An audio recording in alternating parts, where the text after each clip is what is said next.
విశాఖలో మంత్రి బొత్స సత్యనారాయణ మాట్లాడుతున్నారు. ఆ లైవ్ చూద్దాం. పూర్వపరంలో వారి తాలూకా ఎక్స్పీరియన్స్, వారి ఉద్యోగ బాధ్యతలు నిర్వర్తించినప్పుడు జరిగిన సంఘటనలు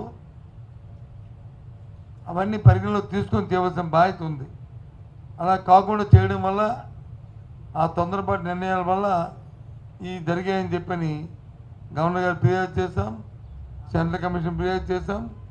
దాని మీద నిన్న జరిగిన తర్వాత వచ్చిన ఉత్తర్వులు కూడా మనం చూసాం. అంతే తప్ప మాకేం అభద్రతా భావంతో మేమేం చేయలే. ఎందుకంటే రాబోయే కాలం మళ్ళీ రాష్ట్రాన్ని పరిపాలించిన వైఎస్ఆర్సీ పార్టీ కాబట్టి అటువంటి సంగతి పునరావృతమది. మళ్ళీ కక్షలు కారుణ్యాలతో ఉండకూడదు ఈ రాష్ట్రమని, శాంతియుత వాతావరణంలో ఉండాలని, సోదరభావంతో మెలగాలని నేను నిన్న తీసుకున్న నిర్ణయం. ఆ విషయం నిన్న కూడా చెప్పాను, మళ్ళీ ఇప్పుడు కూడా చెప్తున్నాను. దీనికి ముందు కూడా విశాఖపట్నంలో జరిగిన ఉత్తాన జరిగిన దానికి కూడా అదే విషయాన్ని చెప్పాను.